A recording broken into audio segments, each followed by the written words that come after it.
is all about Bitcoin, a show dedicated to all things questions and markets related to Bitcoin, little b for the currency, and Bitcoin, big B for the network. A collective journey to understand, apply, and use this innovation. All Bitcoin, all the time. I'm your host, Christine Lee. So checking in on Bitcoin, let's have a live look. The Coindesk Bitcoin price XBX index currently trading at $48,479, shooting past that $48,000 level. Bitcoin is up almost 4% over the past 24 hours, and the most reliable reference prices for institutions since 2014 are now published under the Coindesk brand, trusted globally as the leader in crypto news, events, and data.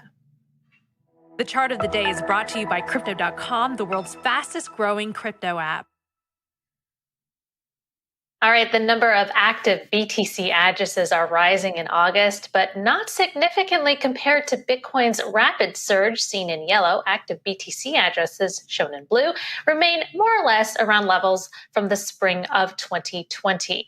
Coindesk Chief Content Officer Michael Casey saying one explanation could be that the latest rally is being driven by the return of whales, large account holders whose heavy expenditures have greater influence on price, while retail investors who jumped on the bandwagon as Bitcoin went from $10,000 in December to an all-time high of almost $65,000 in April are for now disinterested. It remains to be seen whether those who lost money in the downturn in April and May are prepared to jump back in if the gains start skyrocketing again. Right now, Bitcoin is up 66% year to date, according to Coindesk data. And joining me now to discuss BTC price and other Bitcoin news is our Week in Review panel with Coindesk Managing Editor of Technology, Christie Harkin in Toronto, and Managing Editor of Markets, Brad Keoun in Austin. Hey there, Brad and Christie. Good to see you. Hi, Christine. See you, Christine. Always nice because this means it's a happy Friday and we're going to get ready for the weekend. But taking a look at the markets, Brad, so Bitcoin shooting past $48,000. What's the new resistance and support? Well, the first point would be 50,000, which is obviously a clear, psychological milestone. And of course, we crossed through 50 earlier this year when we were headed towards the all-time high that we got near 65,000. So that would be the first point. And then, if we blow through that, there's some people who say that we could see a lot of, people who have been longtime hodlers maybe taking a little money off the table. So it may be harder to kind of get above that 50,000 point. But who knows? Being Bitcoin, anything can happen. I mean, it could be at 58. I wonder, Brad, what are some of the catalysts? What are some of the catalysts behind this bounce today?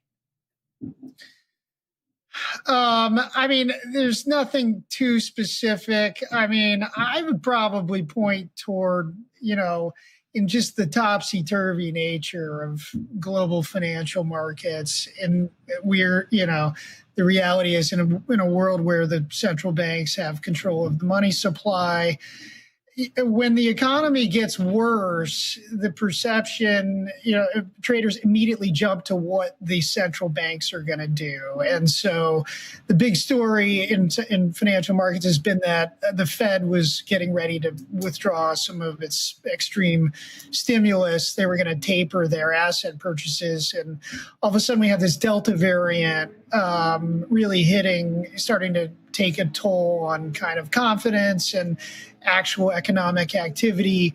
And so people think it might provide the Fed a reason to delay tapering. And so that is actually driving, ironically, a rally in risky assets like Bitcoin and stocks. Mm-hmm. At the same time, we're also seeing institutions building their positions in crypto, opening up crypto funds, such as Wells Fargo announcing the other day. Right, Brad? Yeah, that's what we continue to see is, we talked this week with LMAX CEO David Mercer, and he made the point that, all these big banks, they're big companies. There's different divisions within them, and they have different views on crypto. But one thing is absolutely true is rich people who are served by these banks, and they go through these big banks and their private banking arms, they want crypto, they want Bitcoin, they're demanding it. And so these big banks are setting up funds to allow their clients to get in. And so, whatever the price is, they're probably going to take whatever the market price is if they're coming in as new investors. And I see a note from you that David Mercer sees a wall of institutional money coming over the next 2 years and could push the crypto market cap to $5 trillion from about the $2 trillion it is at right now. Christie, taking a look at the tech side of Bitcoin, we see a huge surge of growth in the Bitcoin Lightning Network, big support in nodes and channels. Tell us about what's going on there.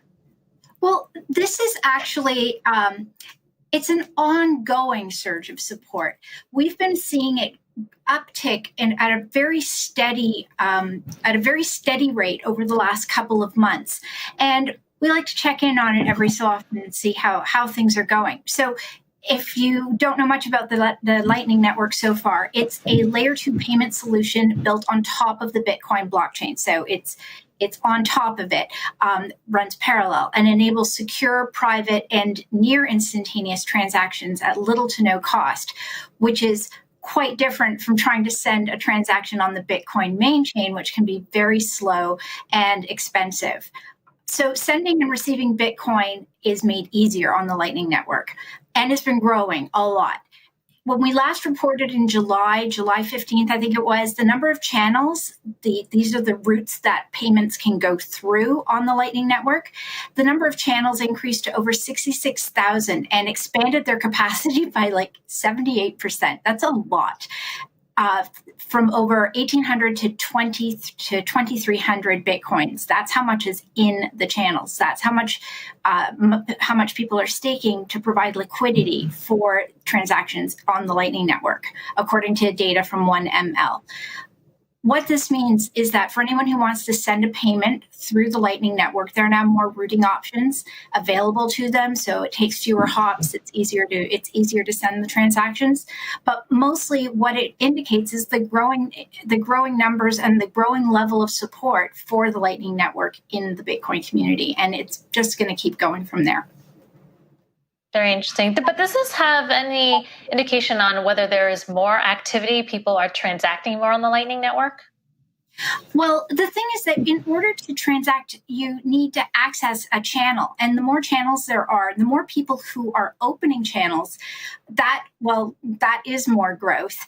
And it also, it just makes it easier for the people who do need to access that liquidity to be able to send it through in a reliable and fast manner. All right. And the more that happens, the more people will cheaper, faster transactions on Lightning right now. And Christie, Blockstream is also mining with satellite hookups. Tell us what's going on, what that is all about. I love this. Honestly, I think this is such a cool story. So Bitcoin and blockchain infrastructure company Blockstream has introduced Blockstream Energy. It's a new service for energy producers to sell excess energy to proof-of-work miners, Bitcoiners. And they do this by deploying specialized mining equipment called modular mining units, or MMUs, right to the sources of energy. So the rigs go to the source of energy. And it's cool for a couple of reasons. So first, it lets energy producers themselves get into the mining game and make profits from any excess energy they're producing that might otherwise be going to waste. And this is a thing, especially when it comes to renewable energy, which we'll get to in a second. So it lets miners situate the rigs anywhere in the world, no matter how remote, anywhere that there's an energy source. And this is really exciting. So there's a whole lot of renewable energy out there. Think hydroelectric, think like waterfalls in the middle of nowhere, solar, wind, volcanoes. And these are energy sources that are not otherwise being used at the moment because they're too far away from existing infrastructures and populations.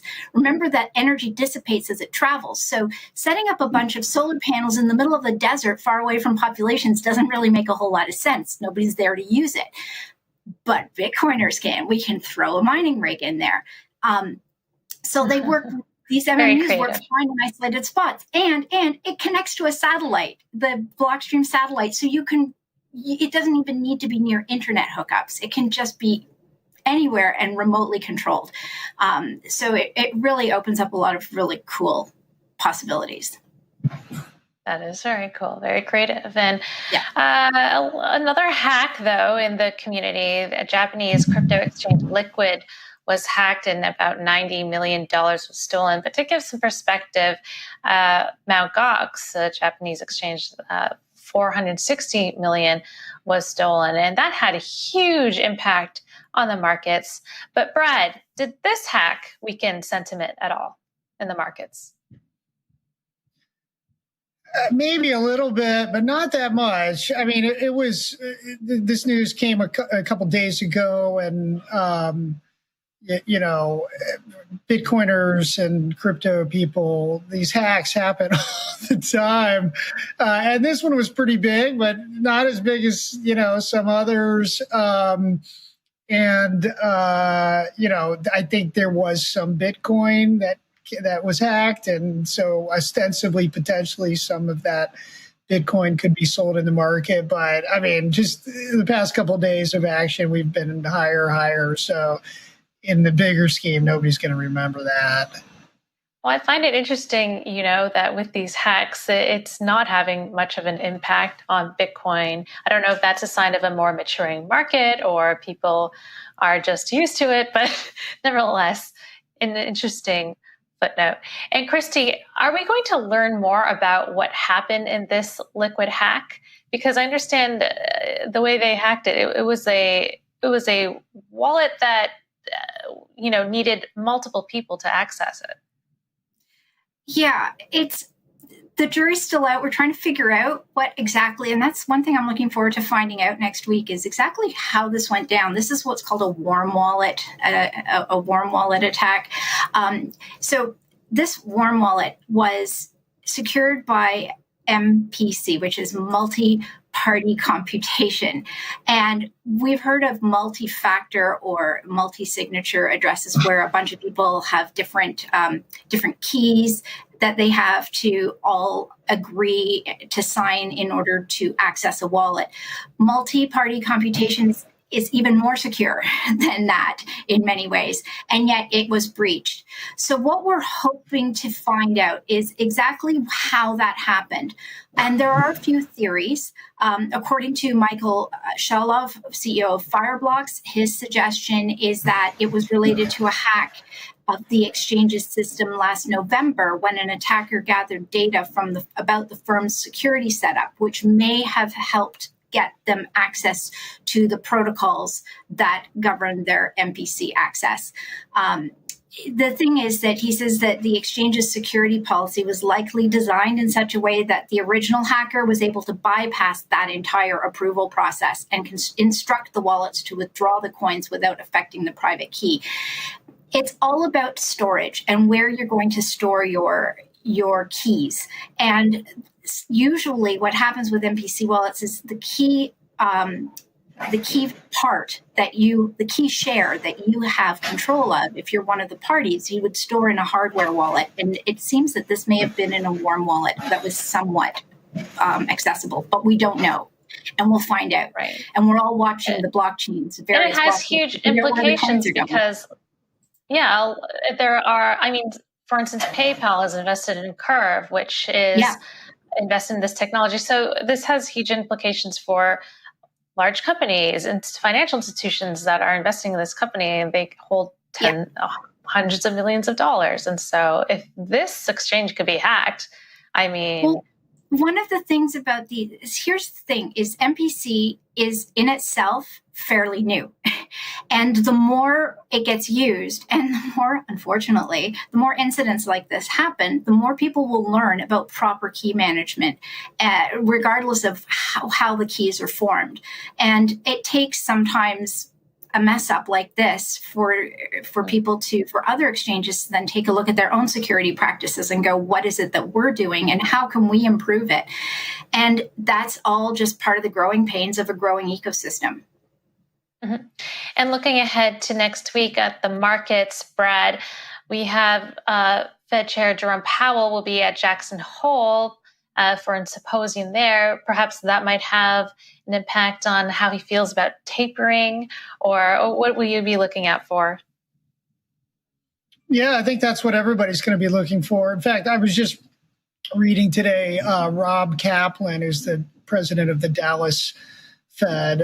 He's been one of the biggest kind of outspoken, vocal, proponents of a taper sooner rather than later. And he was just talking this morning on TV about how, the economic picture is changing before his eyes, and he's willing to sort of change his thoughts based on the economic picture. And so, yeah, people are really looking at this. And I mean, it could be that if Powell doesn't do much, doesn't say much about or makes it clear that tapering will be triggered, keyed to the economy, that'll be a signal that they're not going to taper as soon as some people might have thought. Which could mean more green candles. Yeah, it could. Yeah, it's the irony. But at the same time, the House comes back into session, and they'll be looking at the infrastructure bill, this $1 trillion infrastructure bill that was passed by the U.S. Senate. And in it has a provision on brokers and whether or not that may include miners, validators, the way that it is being interpreted, that it could be interpreted right now. It could include entities traditionally not considered brokers. And so nevertheless, there's a growing list of congressmen who have spoken out saying that they do not support any interpretation of the language to suggest that non-brokers will be included in tax reporting requirements for crypto tax purposes. And that includes Representative Anna Eshoo as well as Patrick McHenry. So there's bipartisan support in trying to limit or rather interpret the language so that it does not rope in minors into these broker tax reporting rules. But we'll see how that plays out next week. And coders. All right. And coders. All right. Christie, Brad, such a pleasure. Always a pleasure having you on the show on a Friday and giving us your analysis of this week and the next. So see you next week. All right. That was our Coindesk Week in Review panel with Managing Editor of Technology, Christie Harkin, and Managing Editor of Markets, Brad Keoun. That's it for All About Bitcoin. I'm your host, Christine Lee. I'm off for the next 2 weeks, and we'll have Galen Moore taking over on Monday. Have a great weekend. You're watching Coindesk TV.